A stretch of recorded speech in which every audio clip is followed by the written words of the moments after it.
अस्सलामु अलैकुम वरहमतुल्लाहि वबरकातुह। माझे नाव बोरण्या सफा आहे। मी इयत्ता 6वी मध्ये शिकते। आज आम्ही तुम्हाला काळी आई म्हणजे जमीन भूमी यावर एक नाटक प्रस्तुत करणार आहे। या नाटक मध्ये 4 पात्र आहे। दादासाहेब जे जमिनीवर खूप माया करतात, समीर दादासाहेबांचा मुलगा, सूरज जमिनीच्या विक्री करणारा एजंट, राज दादासाहेबांचा छोटा नातू। दृश्य 1 गावातील घराचे अंगण। दादासाहेब जमिनीकडे बघत बसले आहेत। समीर शहरातून आला आहे। बाबा, आपण किती दिवस या शेतीसाठी कष्ट करणार? शहरात घराच्या किंमत वाढायला आहेत। आपण ही जमीन विकून टिकूया। अरे सम्या, ही जमीन नाहीये, ही आपली काळी आई आहे। माझ्या बाबाने आणि मी रक्ताचे पाणी करून हिला जमलं।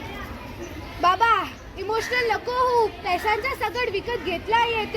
ही जमीन विकली तर आपण शहरात आलिशान फ्लॅट घेऊ शकतात। तिथे शेतीचे त्रास नाही। दृश्य 2 सयाजीरावांचे आगमन। दादासाहेब, काय ठरवलं मग?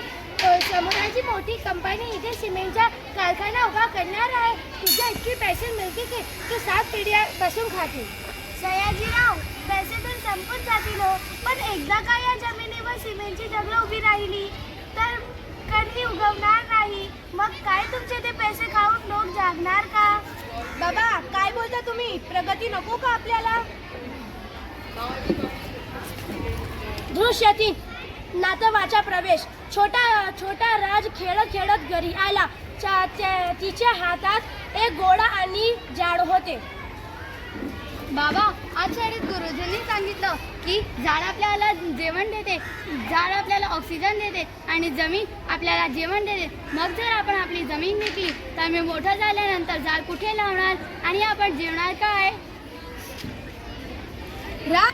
राज, तू बघितलं समीर, हा लहानगा मुलगा जे समजलं ते तुला समजत नाहीये। जमीन मर्यादित आहे, ती कारखान्यात तयार होत नाही।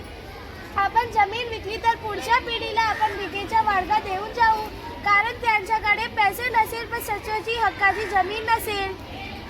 बाबा, मला माफ करा। मी फक्त पैशांचे विचार करते, पण राज्य प्रश्नाचे माझे डोळे उघडले। ही जमीन आपल्या पूर्वजांनी आठवण आणि भविष्याचे आधार आहे। सयाजीराव, ही जमीन विकायची नाही। ही जमीन आम्हाला आमच्या मूल्य आणि निसर्गाचे वाचण्यासाठी जपायची आहे। दृश्य 4 हृदय परिवर्तन। आज तू खऱ्या अर्थाने या मातीचा मुलगा झालास। नाटकाचे तात्पर्य: जमीन ही विकण्याची वस्तू नसून ती जपण्याची संपत्ती आहे। पैसा संपतो, पण जमीन पिढ्यानपिढ्या आधार आणि अन्न देते। जजाकल्लाहु खैर। थँक्यू।